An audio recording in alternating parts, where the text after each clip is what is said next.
άλλο ένα δίπλα ακριβώς. These are the computer labs.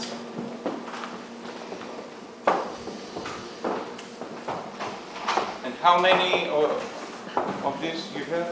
The same, almost the same? 1, 2, 4. Όχι, 5. 5.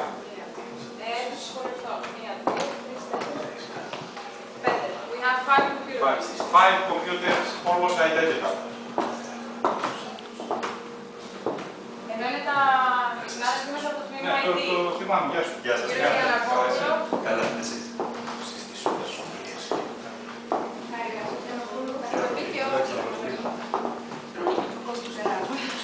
Εμείς θα χρειαστούμε να τα πω στα ελληνικά έτσι.